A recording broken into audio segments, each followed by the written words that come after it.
Don't touch me, little man. Move, get back. Come on, that. Get back. Move, bro. Move, get back. Get back. No, I'm not. Get back. Please move from my car, bro. Move, little man. Please move. Oh, you on that? Move, little man.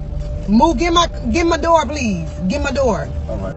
This is Precious Johnson, a 24-year-old new mother who had just brought her baby girl into the world inside an Alabama hospital. Before she could even hold her daughter for the second time, her own husband pulled out a gun and shot her dead. And what the internet says he saw right before he did it will shake you to your core. It's been a busy morning already. We do have breaking news out of Homewood, where we have just learned the names of the victims in that deadly shooting at Baptist Health Brookwood Hospital.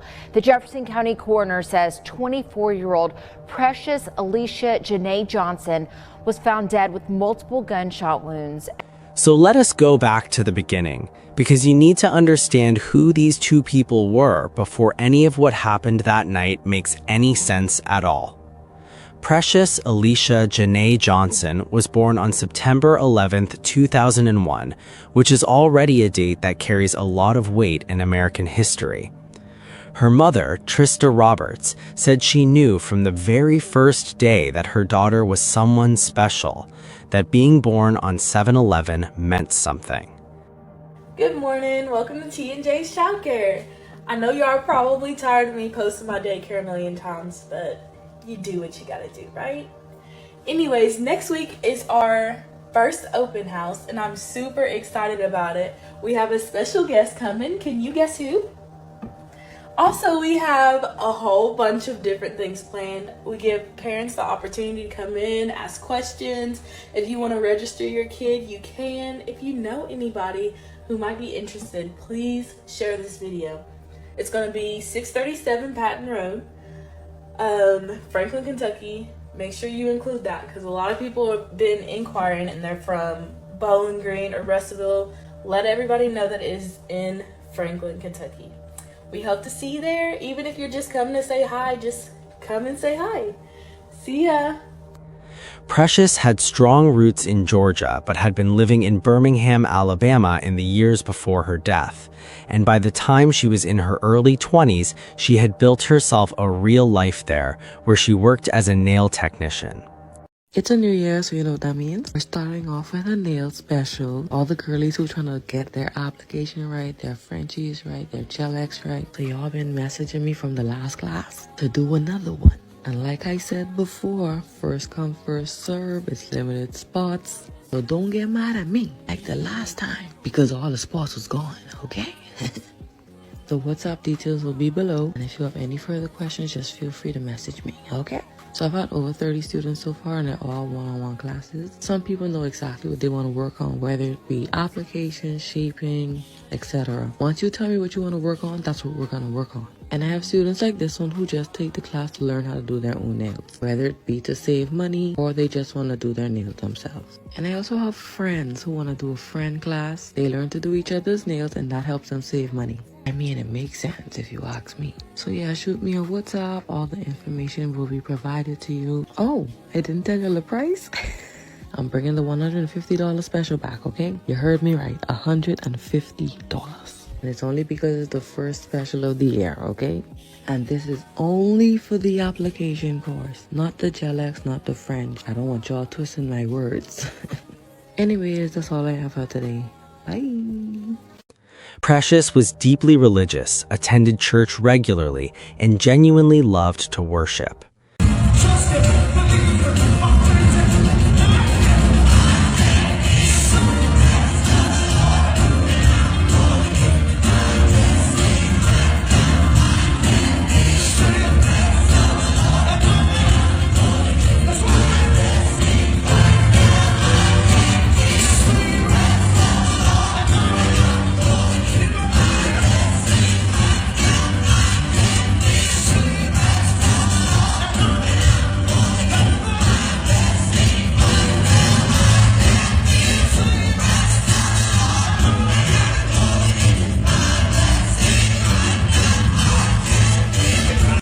People around her remembered her as warm, inspiring, and the kind of person who walked into a room and made you feel it. I'm selfish. I want you all to myself, I swear. You don't need nobody else, I swear. I want you all to myself because I'm selfish. I want you all to myself, I swear. You don't need nobody else, I swear. I want you all to myself, I swear. I'm selfish. I want you all to myself. In 2024, she enlisted in the United States Navy, which tells you something about the kind of woman she was right there. She was not sitting around waiting for life to come to her. She was out here building something for herself on multiple fronts at the same time. And when she found out she was expecting, her family says she was excited about becoming a mother in a way that was impossible to miss. She only wanted the best life had to offer for herself and for her daughter, and everyone who knew her understood that about her without having to be told.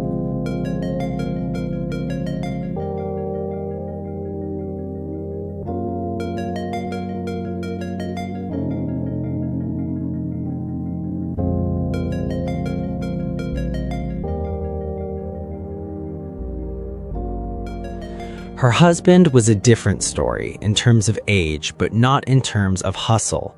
Kenneth William Terry Jr., who went by KT, was born on June 6, 2006, which made him only 19 years old when Precious was carrying their child. He was from Midfield, Alabama, part of a large and tight-knit family in the Birmingham area, and from a young age the people around him described him as someone who showed up for the people he loved and worked harder than most of his peers. He started his first job at Dollar Golf when he was just 16 years old. He studied barbering in school and then went through the Academy of Craft Training to learn HVAC, and while he was still a high school student, he was named Employee of the Month for that HVAC program. That is not a small thing, because a lot of grown men have never earned that kind of recognition in a trade program. He played basketball for the Midfield High School Patriots, and his coworkers at the Dollar General warehouse, his most recent job before all of this, described him as a great person, very mature for his age. He came from a big, blended family with 6 sisters and 7 brothers, and by every account, the people who loved him saw a young man who was going places. And then, not long before everything fell apart, KT completed training with the Alabama Army National Guard and earned the role of diesel mechanic. His family was proud of that milestone in a real way. His mother brought it up specifically when she spoke to reporters after his death, because that was the version of her son she knew and could speak to. 19-year-old Kenneth Terry had a lot going on in his life. His mother tells me he had finished Army National Guard boot camp, had married 24-year-old Precious Johnson, and they were expecting a baby.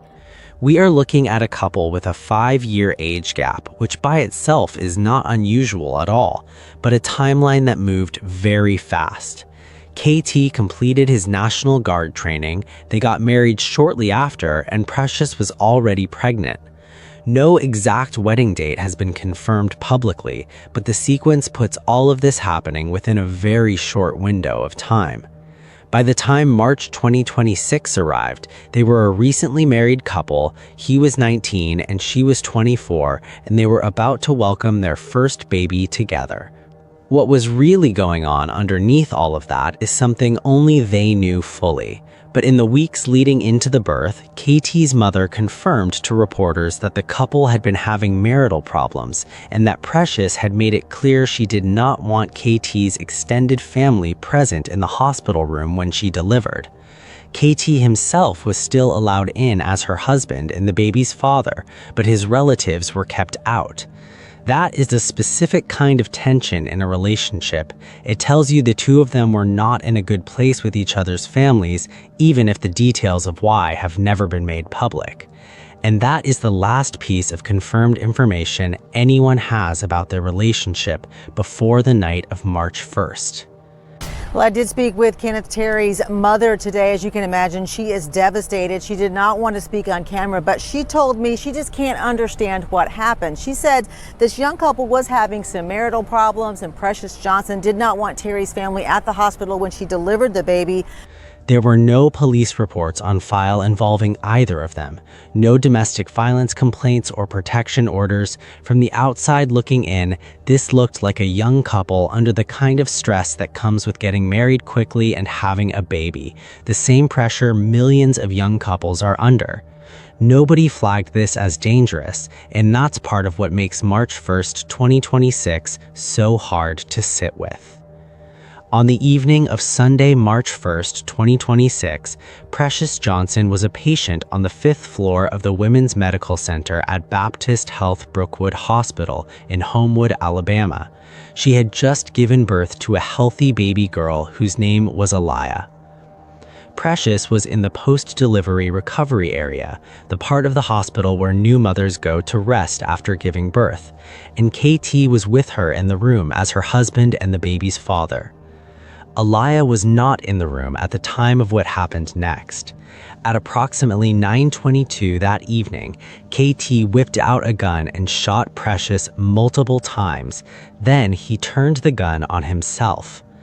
Homewood police received a shots fired call at around 9:25 and responded immediately.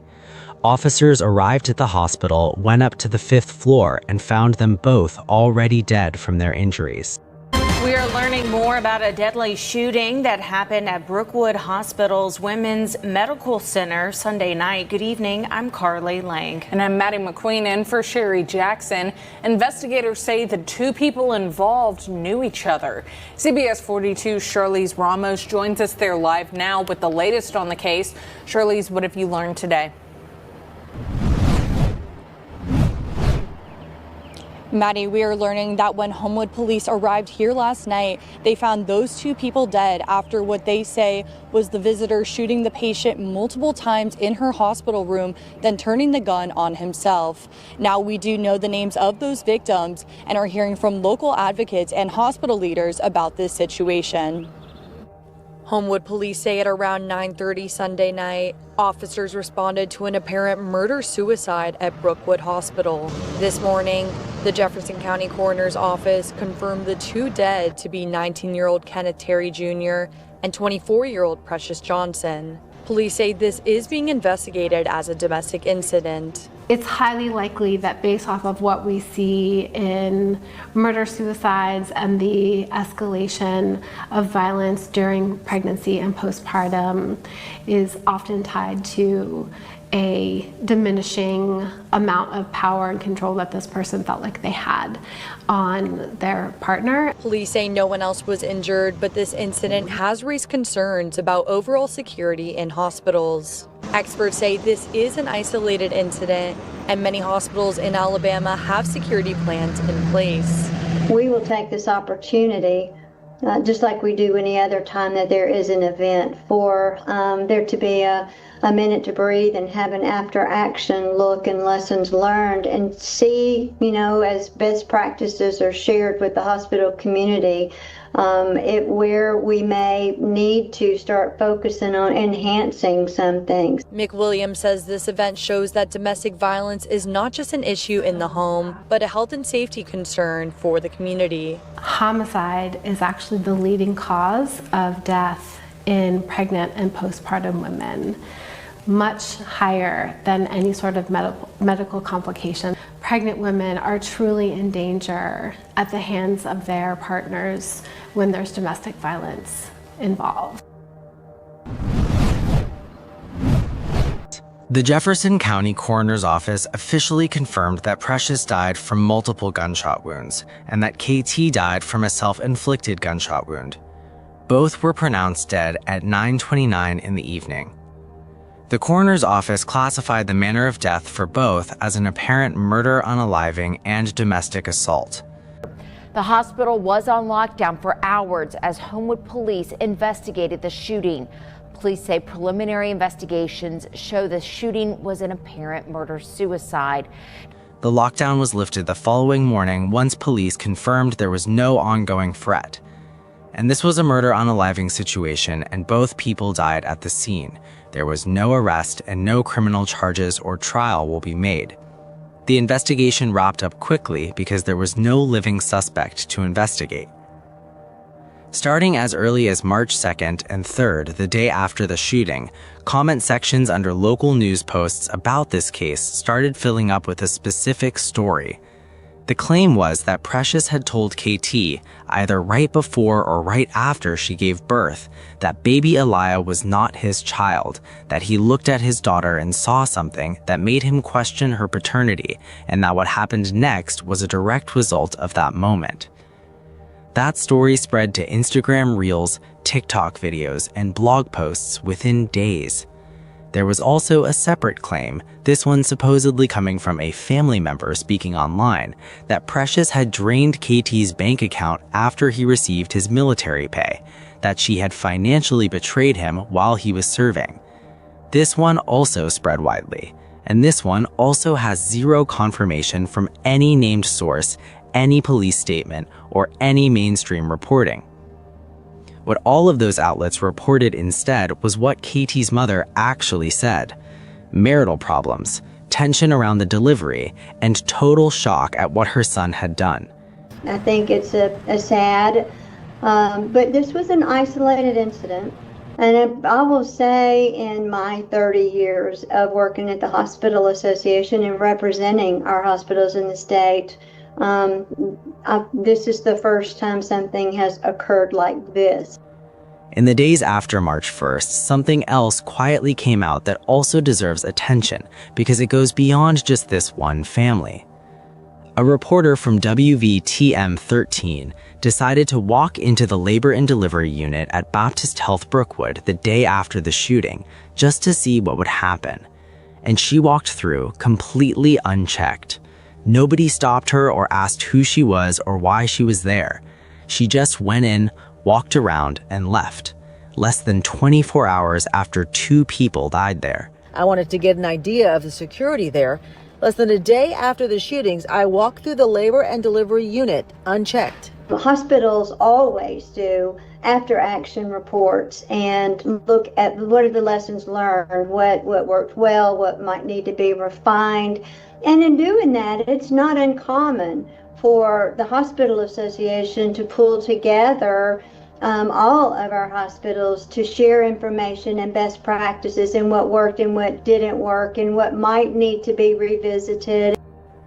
And the reason that was possible is because Alabama has no law that requires hospitals to have metal detectors, armed guards, or any standard security screening at the entrance. Each hospital decides on its own how much security it wants. At Brookwood on the night of March 1st, whatever was in place was not enough to stop someone from bringing a gun to the 5th floor while visiting their wife after she gave birth. The Alabama Hospital Association acknowledged this. Their president, who has been working in hospital administration for over 30 years, said this was the first incident of this kind she had ever seen in her career in Alabama. She said hospitals would review their protocols, share what they learned, and figure out what needed to change.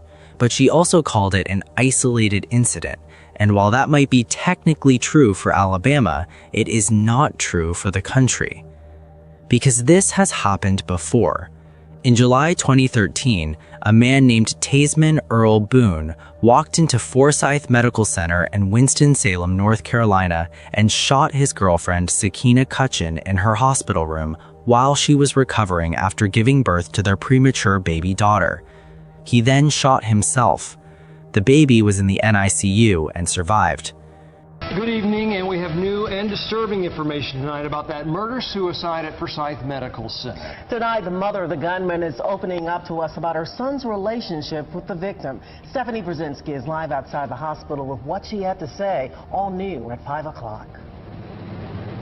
We sat down with Michelle Boone, Tasman Boone's mother, who admits the couple's relationship was volatile. She also says she was on the phone with her son Saturday night, moments after he shot the victim and seconds before he turned the gun on himself. Then come 11:15, he called me. He said, "Ma, I love you.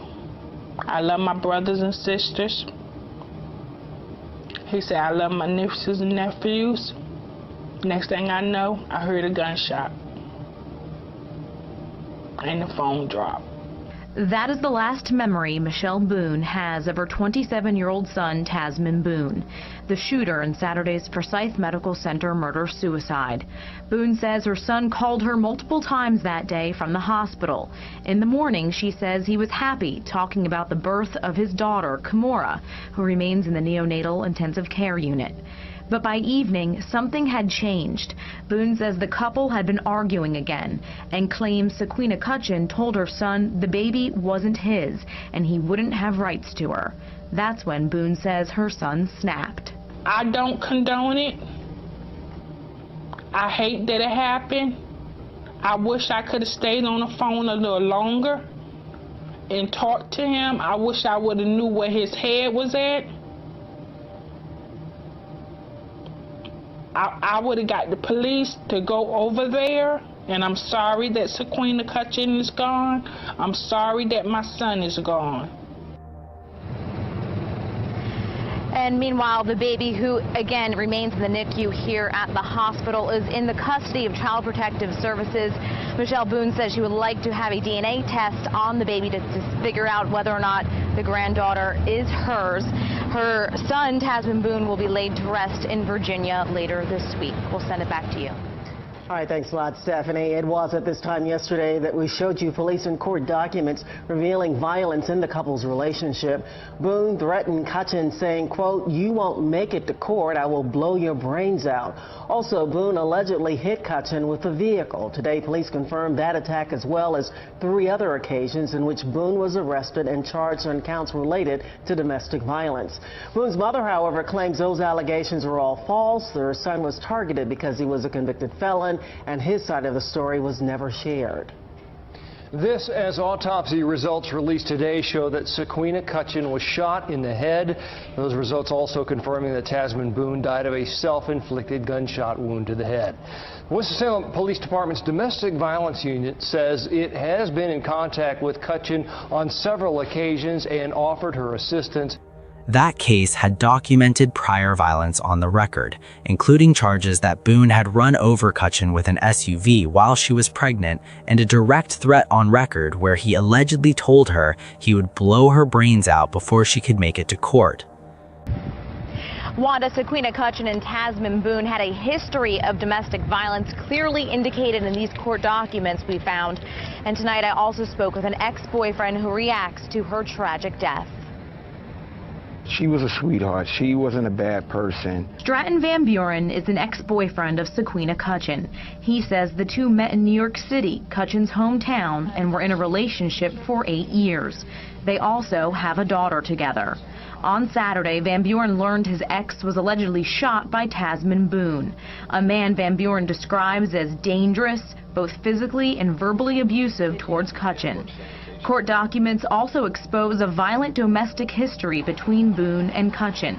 In December 2012, Boone was charged with assault with a deadly weapon on suspicions he ran Cutchin over with an SUV. He was also charged with battery on an unborn child. Court records confirm Cutchin was pregnant at the time of the alleged attack. Then in April, Boone was arrested and charged with communicating threats, allegedly telling Cutchin, quote, "You won't make it to court. I will blow your brains out."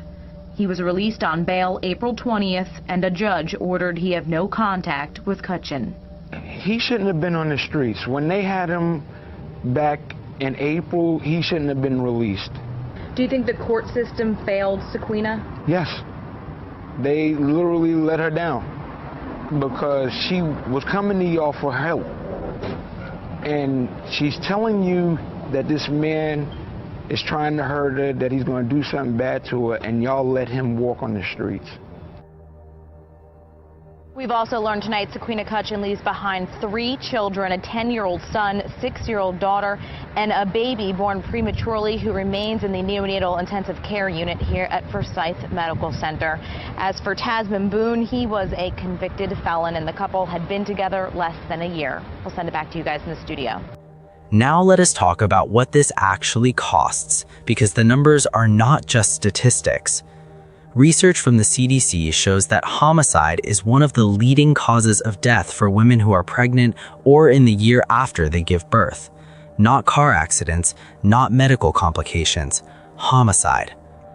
Women in that postpartum window face a 16% higher risk of being killed than other women the same age who are not pregnant, and firearms are involved in over 70% of those cases.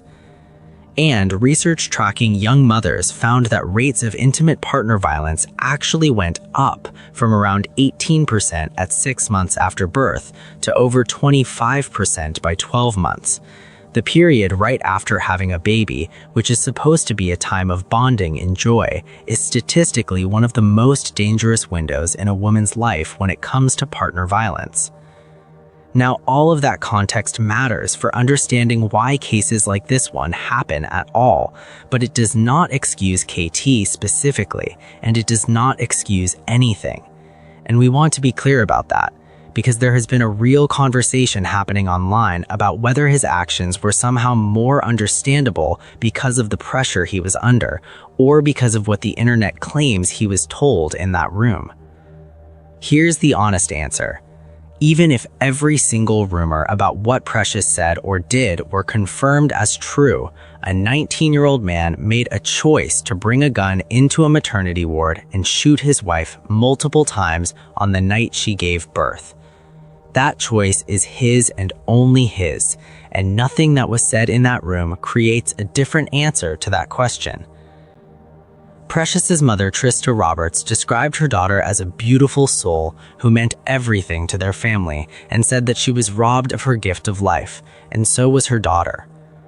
The family's GoFundMe for Precious's funeral costs and for Elias' future was launched on March 5th, 4 days after the shooting, and by mid-March had raised over $13,000 from more than 265 donors. The long-term goal is $250,000, meant to give Aliyah the kind of financial stability her mother wanted for her. The campaign description says, in part, "What should have been a place of care and safety became the place where our family's world was forever changed."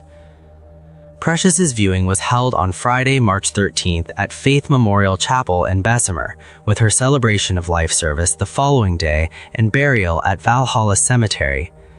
KT's viewing was held the same Friday at Poole's Funeral Chapels in Birmingham, with his service Saturday at First Baptist Church, Kingston. KT's obituary, which was published by Poole's Funeral Chapels, listed his parents, his 6 sisters, his 7 brothers, and the many relatives who loved him, describing him as a driven and beloved son, brother, and soldier. It made no mention of Precious Johnson, of their marriage, or of baby Aliyah. Aliyah is now being raised by her maternal grandparents, Rodney and Trista Roberts, in Birmingham. What do you think about this case? Do you think KT cracked under the pressure of marriage and providing for a newborn? Let me know what you think in the comment section. We got some hookies from the style, S to the T-A, double R-K, to the E-I, S-A-J, and I don't play, doing my way, pickle but I'm still doing moves like Beyonce. Yeah, I said I'm pregnant, get the child support and pay my rent, your opinion is irrelevant, cause I'm a baby mama, I can do just what I want, turn up. She's a baby mama, she gon' get that baby mama, she gon' put it on you, she gon' get that baby mama, drop it down, drop it down, lock, drop it down, lock, to the baby mama wanna step out on the top. Baby bottle, I need that baby bottle. Baby daddy broke, but I hope he hit the lotto. Yeah, my belly big, but I'm looking like a model. See me in the club and I'm going full throttle. First right, first left, second work, cause I'm out of breath.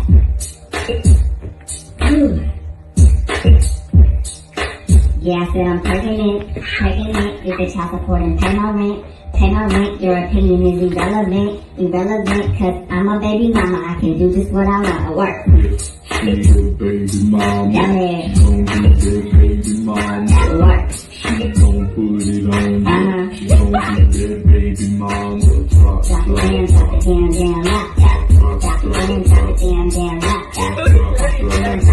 down, lock, to the your baby mama wanna step out on the step. Beat A to the beat Y.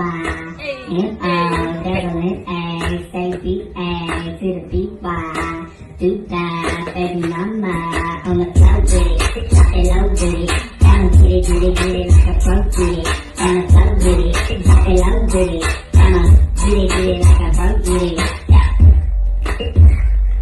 Right.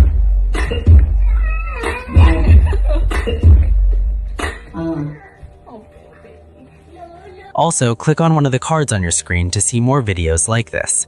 See you in the next one.